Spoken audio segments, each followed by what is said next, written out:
give some contrast for people about why people might end up hoarding more Bitcoin and spending more Litecoin. To this day, you have a lot of people that are very staunch, solid Bitcoiners who would still move that Bitcoin through Litecoin instead of just moving it through Bitcoin itself. Right now, it's averaging between 40 to 60% of the daily transactions that Bitcoin has. Litecoin has a 2.5-minute block time. Obviously, transaction fees are a lot less. There's some privacy features that are now implemented. You'd be proud of me because I had so many people busting my phone up going, Matt, what do you think of Zcash? Should I get some Zcash? I'm like, no, dude, get some Litecoin, bro.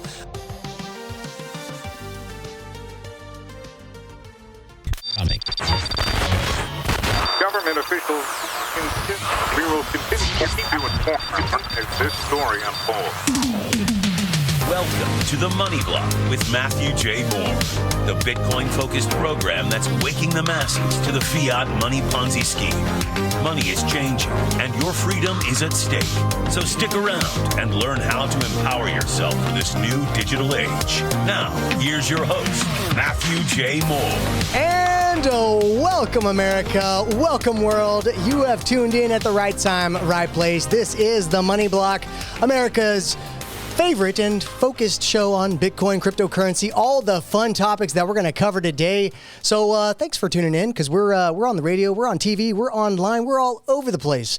And boy, do we have a great conversation for you today. We're going to be talking about a subject that maybe some of you guys are familiar with, but it's this dynamic duo known as Litecoin and Bitcoin. What's the relation and are there benefits to this relationship? It's honestly my two favorite cryptocurrencies, and the guest that we're going to have today, well, I'm pretty sure he's probably favorited these two as well. He's a returning guest. I'm going to tease and bring him up to the stage here in just a minute. But before we do, I want to remind you, okay, as we play this show, as we go through the program, you're going to see a QR code that pops up periodically on the screen. Be sure to get your mobile phone out, scan that, because I'm giving away a free copy of my Amazon best-selling book, Foundations for Liberty, which will give you the tools to prepare yourself to be sovereign in this coming new digital age. Trust me, there's a lot of good stuff in there. So go ahead and get your phone ready. Also, be sure to like, share, comment, be a part of the conversation because, like I said, we are online as well and it helps the algorithm. So be a part of that and help share the good news about this dynamic duo that we're going to cover today. But before we do, I'm going to go ahead and introduce who we got on the line. We got David Schwartz. He's the Director of Projects and Strategic Partnership at the Lite Coin Foundation. David, it is so good to have you back with us. I'm thrilled to talk about this conversation. Before we get into the nuts and bolts, I want you to give a quick background story about just kind of where you come from and why you're in this space. Yeah, thanks, Matt. And I just want to say I really appreciate and have fun every time I come on your shows. So this is always a good time for me personally. So thank you. You're welcome. Love it, man. Yeah. So I'm David Schwartz. I actually have been a part of the Lite Coin Foundation, which is a nonprofit 501c3 that's set up to help promote the advocating, the educating, and the mass adoption of Litecoin globally. It's a fully decentralized cryptocurrency, just exactly like Bitcoin is. And I've been there since 2018, the start of 2018. Started as a volunteer, and now I'm a board director and the director for strategic partnerships, and I run the annual Litecoin summits that are put together. Which this year we just put out is going to be actually in Amsterdam in the Netherlands. So somewhere near the end of June 22nd and 23rd. That is exciting. So Litecoin in Europe, I'm sure there's a ton of Litecoin people in Europe that were unable to go to the conferences before. And I know we have to take a quick commercial break real quick. But before we do, I just want to tell you, like, hey, man, congratulations. Is this the first time international? Yeah, first time out of the U.S. The other 5 were all either in Vegas or San Francisco or Nashville. So this is pretty exciting for us. Wow. So that's going to be a lot of fun. I'm definitely going to attend. I love going to the Litecoin conference every single year. It's one of my favorite cryptocurrency conferences to go. It's got such a good vibe. The people are great. The technology is even better. So, David, I'm so happy that you guys are doing that. It's going to create a new opportunity for a lot of people to check out what Litecoin's doing. So, guys, stay tuned. Stay put. We'll be right back. We got to go to a quick commercial break. We'll see you soon.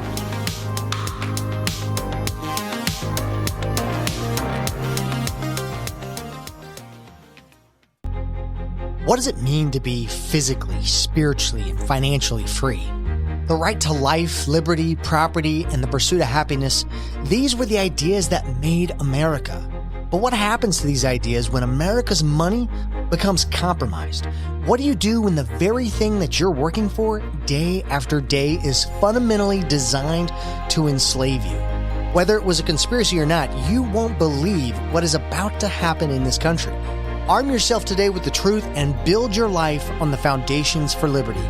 Rediscover freedom in the 21st century and grab a copy of my Amazon best-selling book, Foundations for Liberty.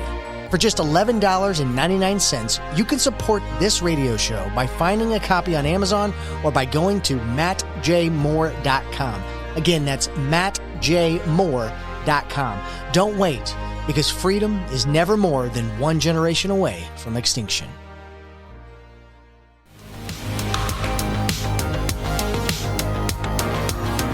All right, we are back in action. It is segment 2, round 2 of the Money Block. And yes, you've tuned in at the right time, right place, because we're going to have a great conversation today with one of my favorite guests. We're going to talk about Litecoin with David Schwartz. He's with the Lite Coin Foundation, and he's the director of partnerships, strategic partnerships, I should say, and special projects. Is that right, David? That would be correct. Yeah. That's right. Well, guys, again, we're going to dive into some topics that are going to relate to what's this dynamic duo between Bitcoin and Litecoin. So, David, let's start there. You had this kind of aha moment, I would say, between this technology of Bitcoin and Litecoin. Give us a little bit of background of that aha moment. When did you discover, like, hey, these things aren't competitors, they're complements, and these are why they're my favorite cryptocurrencies? Yeah, I think I'd have to go back to the end of 2017. So I got my first Bitcoin, or fraction of a Bitcoin, however you want to say it, August of 2017, and got that through Coinbase. And at the time, there was only 3 cryptos on there, so Bitcoin, Ethereum, and Litecoin. And I really kind of gravitated to those 2, Bitcoin and Litecoin. And so I had a little bit of each, and there was somebody that I knew in Australia who was a little down on their luck, and so I just sent them a little bit of the Bitcoin, right? And it took a while to get to them. And you got to remember, this is like, November, December of 17, so this is at the peak of that bull run, and so Bitcoin got fairly congested, and so and it was like my first time sending it to somebody. So it was that nervous point where you're like, okay, and you hit send and you're just like, oh my God, what is going on, right? And this whole swirl of emotions goes through there. It ended up making it, but it was a while. So then I tested out Litecoin as well, and it was immediate, and it was a fraction of the cost that it cost me to do Bitcoin. And that was an epiphany moment for me, where it was like, I really believed in both, and I do, and to this day, but I saw the difference in how you could actually use both as a great, as you call it, a dynamic duo, where both can be a store of value, but they really did show the same properties as, I would say, gold and silver. So gold is hoarded a lot, and is looked at as the main source of value for people to hold on to, and silver still had value as well, but it was different, right? So you could use the common man used it more for money and stuff, and that's literally how I saw Bitcoin and Litecoin as well. Yeah, I mean, there's obviously what they call crypto tribes or cryptocurrency tribes, because there's people in the Bitcoin camp and Litecoin camp, and there's people that cross between those two. And, sometimes we joke around it being super tribal between this space. But you often call Bitcoin digital gold, like a lot of people, whether they are Litecoin advocates or Bitcoin maxis. And then Litecoin obviously gets called the digital silver in comparison. Both of them can be used for a long-term store of value. But when it comes to this dynamic duo, obviously one is probably a whole lot better for spending and transactions based off of what's happening in the ecosystem and how it's designed. But do the other Litecoin advocates do they share the same sentiment? Is it competition or is it a complement? No, most people, it's a compliment. It's not a competition. And I think a lot of that stems from the way that Charlie, the guy that created Litecoin, looked at Litecoin. He looked at it as a complement to Bitcoin, not a competitor. It can stand on its own, but it ultimately shored up the areas where Bitcoin had probably its most glaring, if you want to call them weaknesses or whatever, but everything to do with speed. How the blocks are 4 times faster, so it's every 2.5 minutes to 10. The cost is cheaper to to move it back and forth. And he was very smart in how he deployed that early on, because it's on all the major exchanges, the ATMs, the wallets, so they are very interoperable. Like, people are able to go back and forth between them very easily. And to this day, you have a lot of people that are very staunch, solid Bitcoiners who would still move that Bitcoin through Litecoin instead of just moving it through Bitcoin itself, which is a testament exactly to what we've been talking about. Yeah, just for the people who might be new to the subject, share the comparison here, because Litecoin has a 2.5-minute block time, and obviously transaction fees are a lot less. There's some privacy features that are now implemented in Litecoin, but give some contrast for people about why people might end up hoarding more Bitcoin and spending more Litecoin.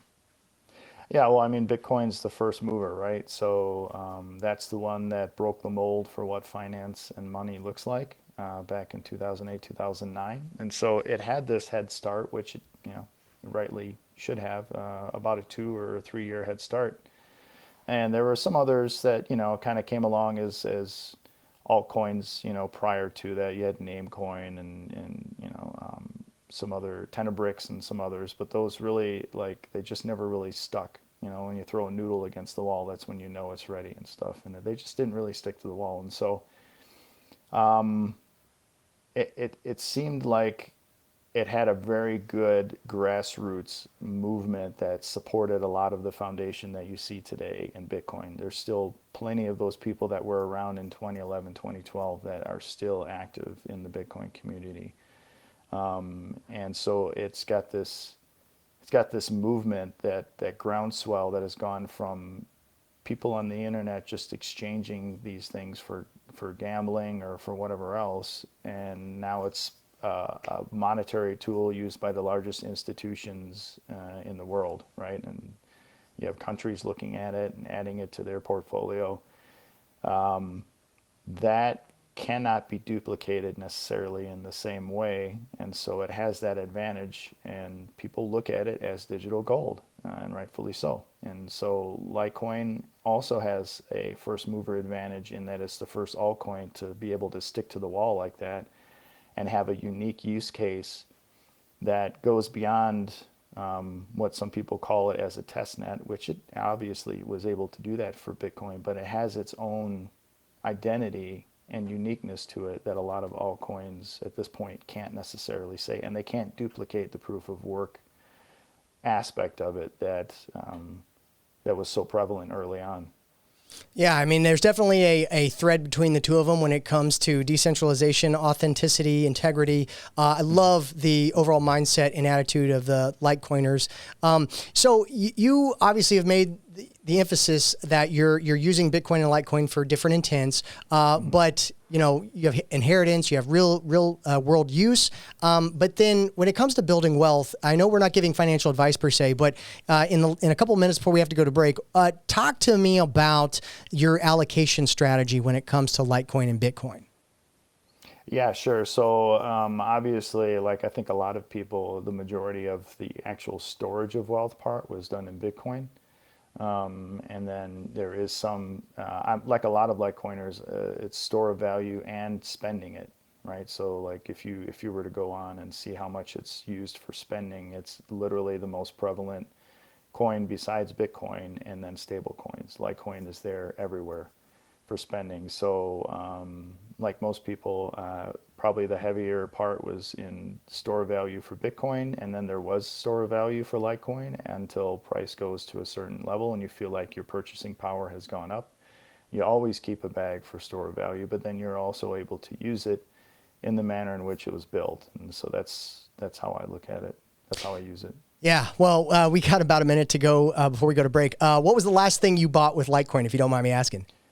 Oh my gosh. I think it was some hotel rooms during this traveling and stuff. Oh, So I love it. I love it. Yeah. And before we go, or after the break, Yeah. I can always talk about the Litecoin debit card that we used to have. I use that thing all the time. It was amazing. But yeah, I would say probably some flights and just some other stuff, normal, regular things people buy on the fly.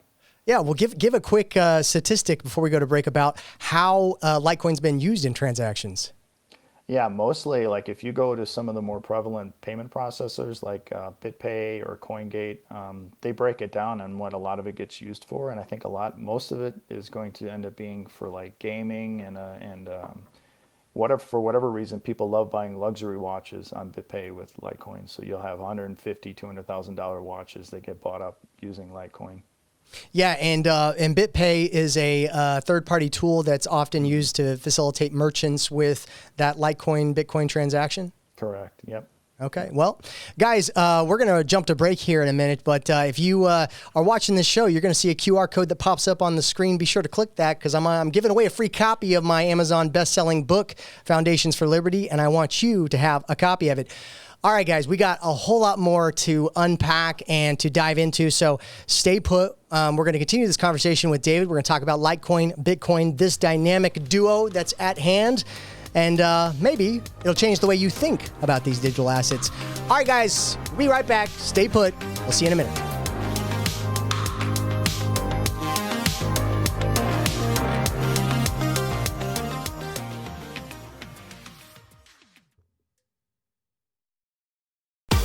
AI is here, money is changing, but freedom has never been more important. I'm Mathew J. Moore, the Money Block host on BizTV, Amazon bestseller, and Bitcoin policy advisor. Book my up to 60-minute talk, Redefining Wealth and Freedom God's Way. I'll teach your church, business, or civic group how to secure money, freedom, and faith in the digital age. This is urgent, so I'm slashing my fee from $1,000 to $500. Cover my travel, and I'm there. Scan the QR code now. Spots are filling fast. Okay, it is round 3 of the Money Block. We are broadcasting coast to coast in America here.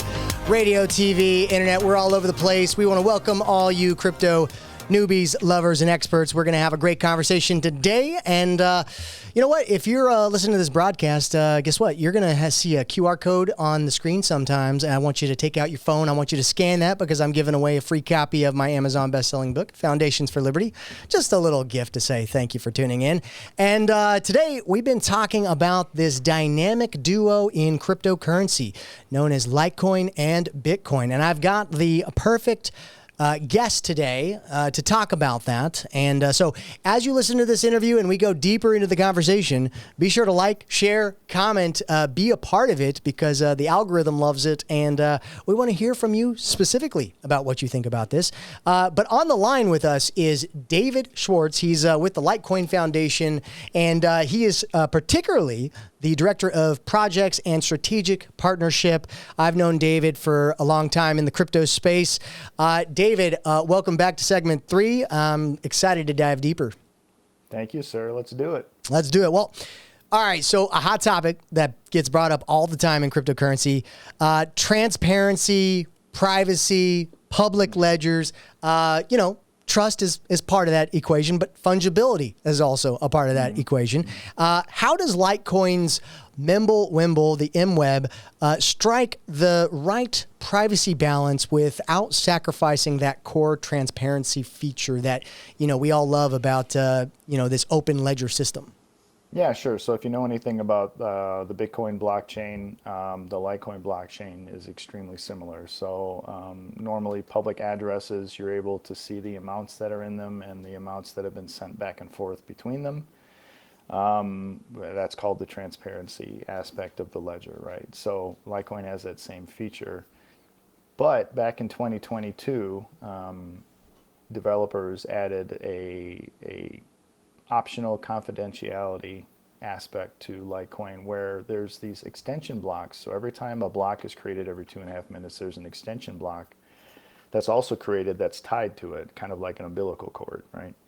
And within that extension block, there's these Litecoin addresses that you are able to store Litecoin in that keeps the total, people can't see it publicly, right? You can see it as the owner of the address, but everybody else cannot. And then when you have two addresses that are these MWeb addresses sending Litecoin to each other, the totals are blind to everybody else except for the two people that are involved in the transaction, right? And so what that does is it allows Litecoin to have a level of what you called fungibility earlier. And fungibility just means if you were to have two $1 bills, they're both $1 bills. There's no distinct difference between them outside of maybe a serial number, right? They should look the same, they should act the same, their value is literally the same. Doesn't matter where they've been used, doesn't matter, how often they've been, like one was printed in 1986, one was printed in 1995, they're still worth the same $1, right? And so that MWeb extension block and those addresses and the ability to have your Litecoin optionally confidential, like having it in your wallet that's in your back pocket, allows there to be a level of fungibility to Litecoin that's not available yet on Bitcoin and other blockchains. I think privacy is going to be one of those ever-increasing topics in this space because as adoption grows, people are going to want to, implement privacy. You've clapped back pretty hard on the Zcash hype that's been going around, and so Litecoin does the seamless store and spend with quantum-resistant privacy. What's the real-world edge that MWeb gives users over the other privacy plays that might be out there, like Zcash? And why hasn't Litecoin's play gotten more love? Well, I think to answer the first part of it, so Litecoin was established first as a transparent blockchain, just like Bitcoin, right? And so all the adoption that's been going on those first 11 years was literally focused on making a great alternative for moving value peer-to-peer or through a third party, like we talked about earlier in section 1 or 2. And then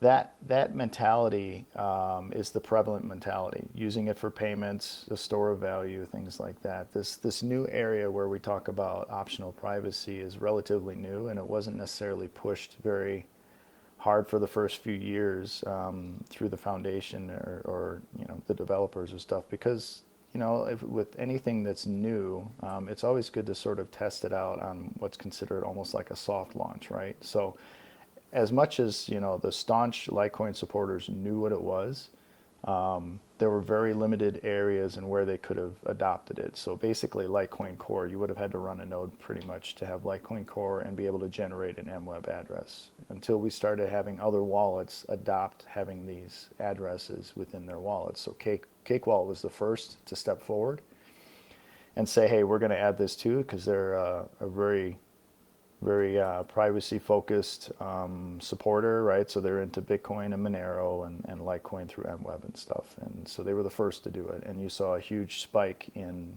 the amount of Litecoin that ended up getting put into MWeb addresses after they added that. And then we had our own Nexus wallet that added it, and you saw another spike. And then Stack Wallet added it, and then you saw another spike. So you're at the point now where we have basically 3 proof of concept wallets that are showing that this is something you can do. And now it's just a matter of getting larger wallets, the Trezors and the Ledgers of the world to adopt it as well. And then you're just going to see it take off. So that explains the slower part of the adoption of the confidential part of Litecoin. But I think the benefit to it is because you have this large user base that's grown over the last 14 years, you have a number of daily transactions and active addresses that far surpasses any other blockchain besides Bitcoin who does something very similar, right? So you have others that have it built into their base code, like a Monero, or like there's a a Dash that's into privacy, which is a pretty cool coin as well. You have the Zcash, you have others, Zano and some others that aren't as well known. You can add up all of their daily transactions and you still wouldn't equal the amount of daily transactions that are done on Litecoin. And I think that's the greatest asset or benefit to someone who is looking to understand the reliability of Litecoin. 14 plus years, never having a millisecond of being down, has a very strong community that uses it behind it. And everything about it was fair. The launch, every part of it is fully decentralized, and you can't replicate that. Everything has been completely organic. And so when you start talking about, you mentioned Zcash, my biggest issue with that was that's been around for 9 years. And you saw it just was bleeding out this entire time, like the amount of usage per day, its value, everything was just bleeding out to, going to zero basically. About 2.5, 3 months ago, you could go back and look, and the amount of daily transactions, they were struggling to hit 2,000 total in a day. And if there's 1,100 blocks that are created, each block creates a transaction. So if you minus the Coinbase reward transaction, that's... We got to go to break. I'm sorry, David. Okay. But when we come back, I got something to add to that. I love what you're saying. We'll be right back. Stay tuned, guys. This is a great conversation.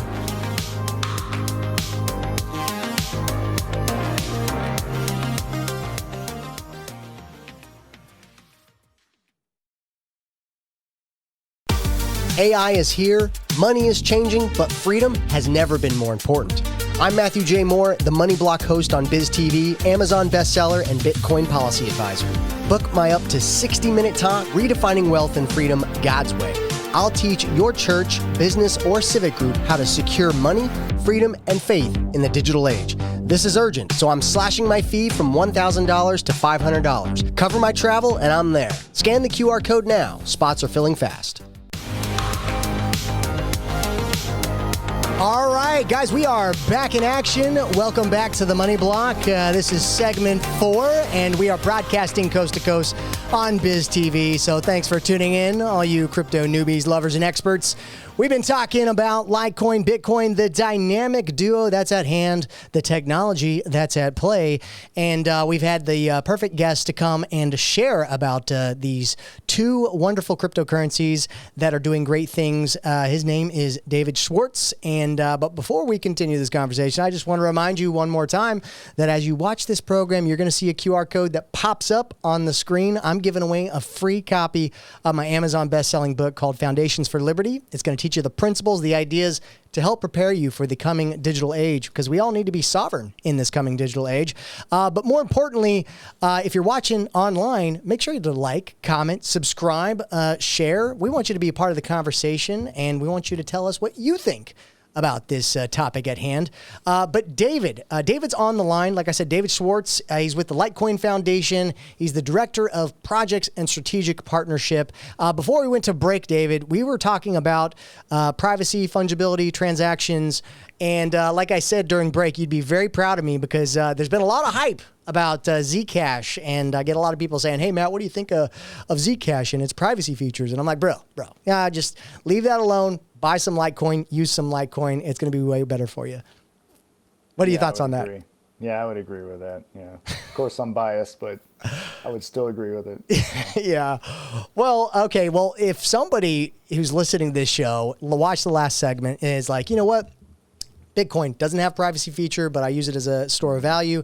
I like the idea of using Litecoin as a transaction, but I want to stay a little bit more private. How would you advise the listener right now, or people watching this show, how can they get involved to use the privacy feature for Litecoin? What's the easiest way without a bunch of tech headaches? Yeah, I would just say if you downloaded either the Cake Wallet app or Nexus Wallet, the Litecoin native wallet, if you download either one of those, it's right in there. It's very easy to use. You're literally, all you do is you send it, you move it from a regular transparent address to one of the MWeb addresses, and they make it very easy. They either call it like peg in and peg out, or you just move it, and that's it. Like, that is the extent of a user's UX. right? And that is the easiest way. That's the way it should be. You shouldn't have to do any specific, going through hoops or, magical hand signs or whatever else you got to do in order to change it from one to the other or go back again. You just send it into an address that is it covers the total. And if you want to send it back, you go back to the other transparent addresses. And the transparent addresses are the ones that the exchanges use. So you can store it in the ones that shield it or guard it. And then once it's time to, if you want to, move it to an exchange or someplace where you have to use it for payments or whatever, you move it just back to a regular transparent address, and then you send it to them from there, and they accept it. And that's all stuff that we worked out ahead of time with the exchanges prior to implementing it. Yeah, well, adoption is going to be an important narrative and something to watch, the metrics. I mean, we talk about wallet downloads, we talk about transactions, we talk about all these attributes in the cryptocurrency space about indicating levels of adoption. But a lot of people ask me, Matt, if I'm going to get into altcoins, what's one thing I should watch for? And even though a lot of us are not fans of Wall Street and the big banks, we do know that capital flows will come into these projects specifically because of these ETF product launches that have happened. And so what is your take on the status, availability? Where are we with the Litecoin ETF on Wall Street? Do you have any thoughts around that topic?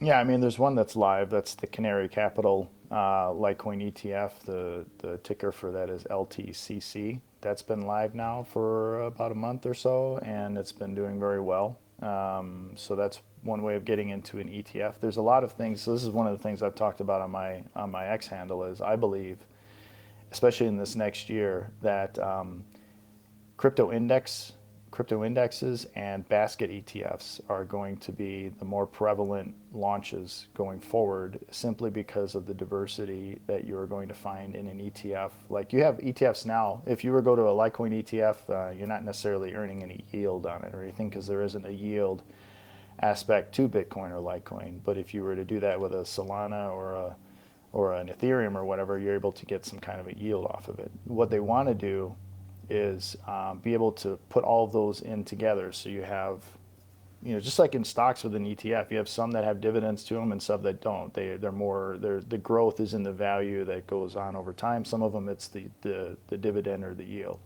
So if you're able to mix those all together into a basket, you get a much better product for people to be able to buy, and they're more prone to buy something like that. So that's what I think you're going to see in the future, and I think that's where Litecoin will benefit from as well, because it's already being added to a handful of these basket type ETFs, and I don't think that's going to stop.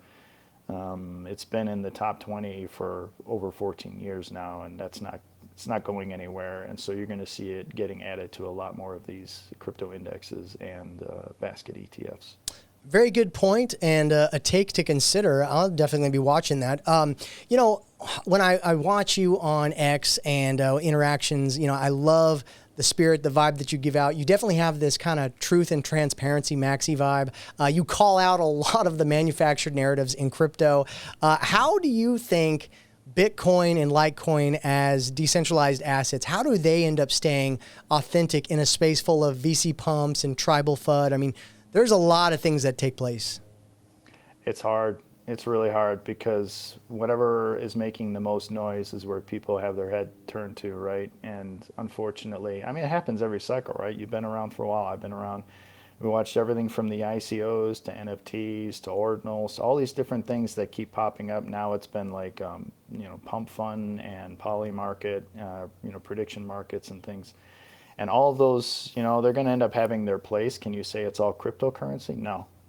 There's a very strict definition of what a cryptocurrency is, and most of the projects out there are not that. They're mostly money extracting types of things where the people who have created them are the ones that are going to benefit the most out of it, not necessarily the users.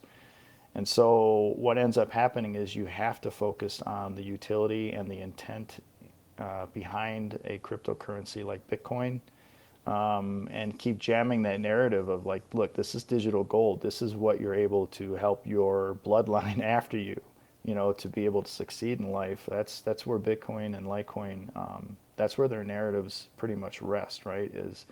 This is something as a store of value for generations. This is something you're able to transport very easily, fluidly throughout the world without any, barrier of country or whatever else. And it's not a flash in the pan thing that's going to be the new internet or whatever else. This is the form of money that transcends anything that we've ever experienced before. Oh, yeah. Yeah, well, whether it's AI or cryptocurrency, there's definitely going to be a big technology play in the future. We're evolving into a true digital world that's going to have true digital scarcity. There's you got on the debate crowd, you got the Bitcoin maxis that sometimes dismiss the role that Litecoin plays in all of this. In your opinion, what's the genuine value that Litecoin brings to the table in regards to Bitcoin, and what's the biggest misconception? We got a couple minutes. Yeah, so I think the biggest benefit is it still takes the risk of showing how certain technology can be implemented and not hurt the network, right? So when it added SegWit first, it did Lightning transactions first. Now it's done optional privacy first. That's still a benefit. It's not necessarily a test net per se anymore. It's its own blockchain that shows this works, but it's so similar to Bitcoin that the ability to adopt it over into the Bitcoin blockchain is easier as long as you can get past the political part of the development side and all that stuff. And it's always going to be much easier to send value back and forth at a fraction of a penny, right? So that's something that just doesn't change with Litecoin. Well, if somebody's watching this and they've got their curiosity perked, where can they go to learn the most to get that signal instead of the noise? Yeah, well, I would try litecoin.com first. That's the main website for everything educational having to do with Litecoin. We have a few handles on X and CoinMarketCap and some other places where they're very prevalent. They have strong followership. So at LTC Foundation, that's more of the professional side, educational, promotional stuff. And then you have at Litecoin on X, and that is really like it breaks the mold out of the box, kind of snarky sometimes. I love it. Entertaining, but also will spit facts at people too. So that's always a good one to follow too. Well, where can people follow you real quickly? For myself, it's at DaddyCool1991 on X, and that's pretty much where I mostly reside. I've kind of moved away from LinkedIn. I did more LinkedIn for a while, but every time I post something on LinkedIn, I end up getting a bunch of spam emails and stuff. So really, that's funny how that works. Yeah, it's crazy, man. So I pretty much do most of it on X now. All right, guys, we got to go to break. We'll be right back with David. Stay tuned. We got more of this conversation coming right up.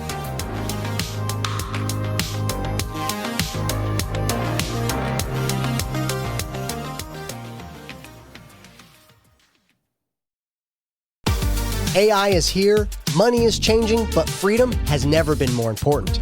I'm Mathew J. Moore, the Money Block host on BizTV, Amazon bestseller, and Bitcoin policy advisor. Book my up to 60-minute talk, Redefining Wealth and Freedom God's Way.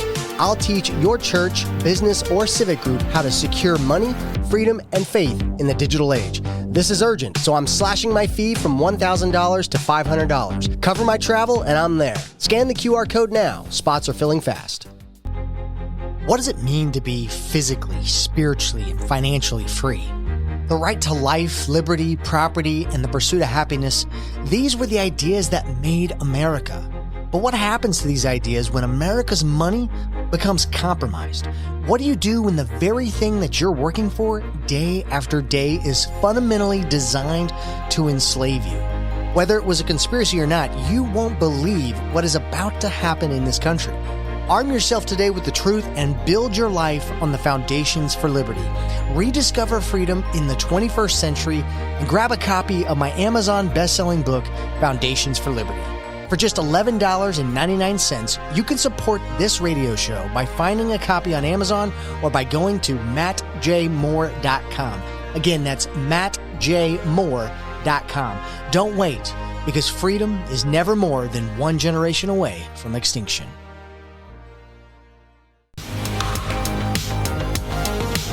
And we are back, America. Welcome back to the Money Block. This is America's Bitcoin-focused program where we talk about cryptocurrency, blockchain technology, everything that makes this world, these assets, the digital asset world, come together. And we're going to unpack these conversations every single time. Today is no different. We've been talking about this dynamic duo between Bitcoin, Litecoin. Where's the real value? How do they help each other? Why should you care?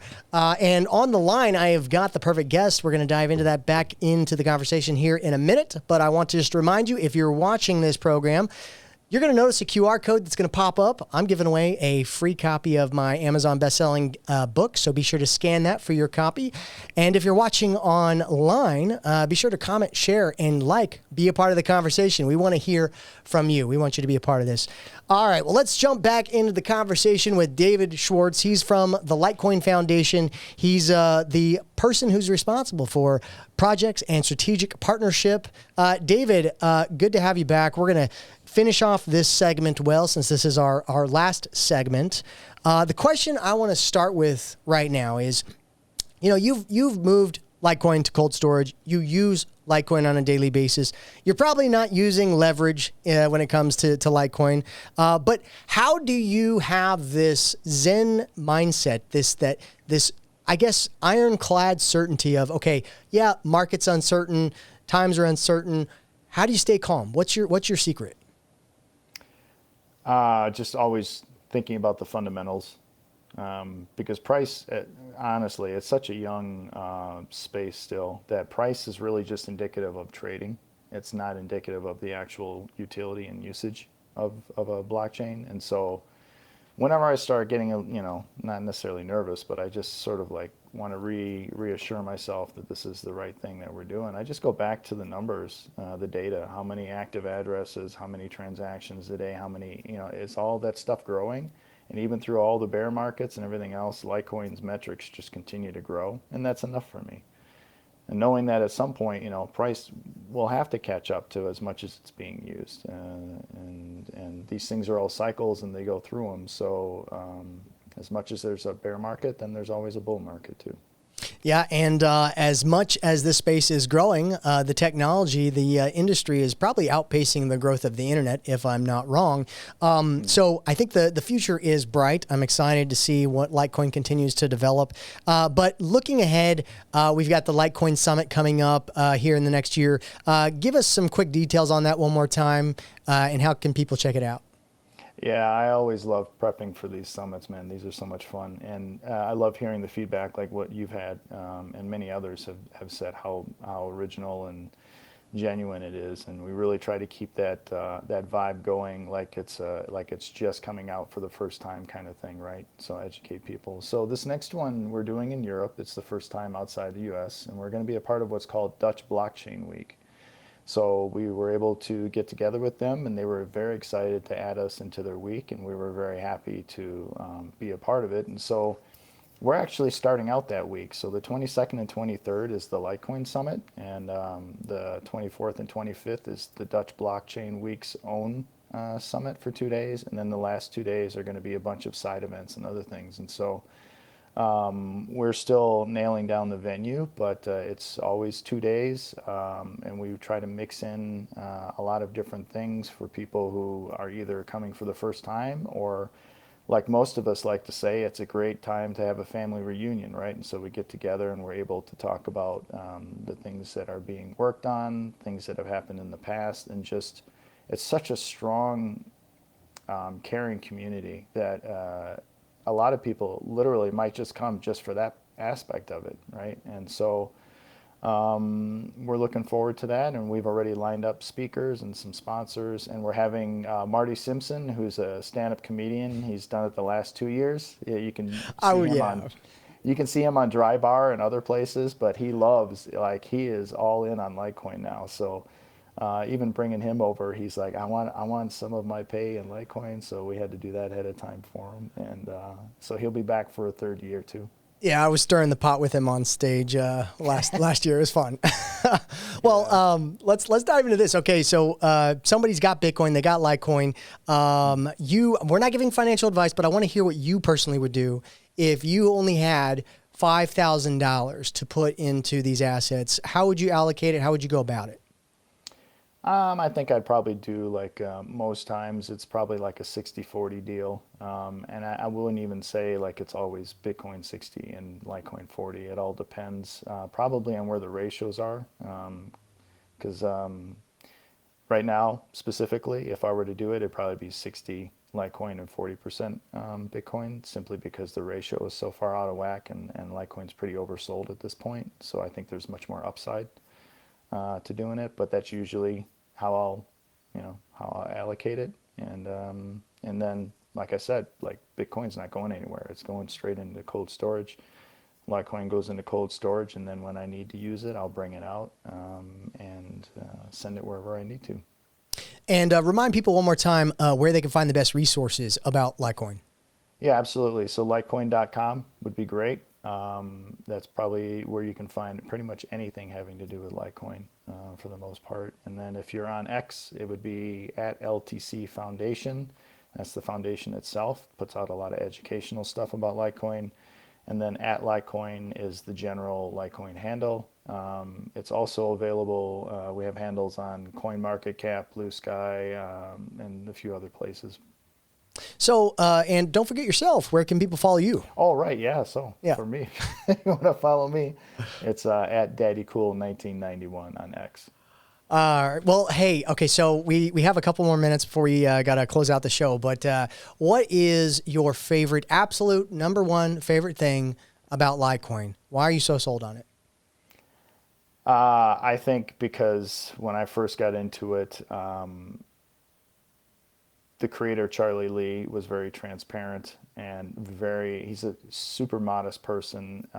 He works on it all the time to this day, but you don't see him clamoring to be in front of a lot of people. He really wants Litecoin to be what it is on its own merits, and its usage has been going up every single year. And so for me, it's like the perfect example of what a blue collar crypto would look like. And I'm very blue collar. I'm from the Midwest, and I just love the fact that something works and it doesn't have to trumpet itself as being worked. People just know it.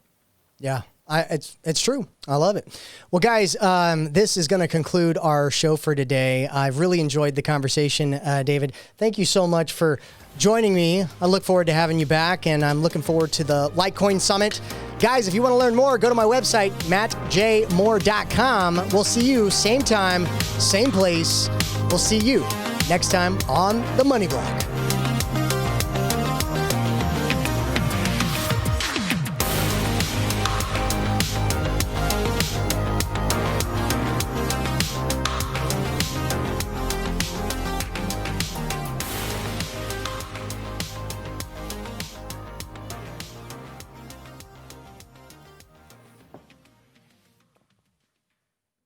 The opinions and suggestions expressed on this program are solely those of the participants and are not necessarily endorsed by program sponsors or any station, media company, or platform broadcasting this program. This program is a product of More Media, LLC. The information in this broadcast is not intended as investment, tax, or financial advice. Mathew Moore is not a licensed investment advisor and speaks solely from his experience and opinions. All information in this broadcast is for entertainment or educational purposes only. Mathew Moore, More Media, LLC, and the company or platform broadcasting this program is not responsible for the success or failure of any person's investment decisions or purchases. Mathew Moore, More Media, LLC, and the company or platform broadcasting this program makes no and expressly disclaims all representations, warranties, and guarantees with respect to this broadcast and its sponsors. Investing in any market is inherently risky and can be financially dangerous. Invest at your own risk.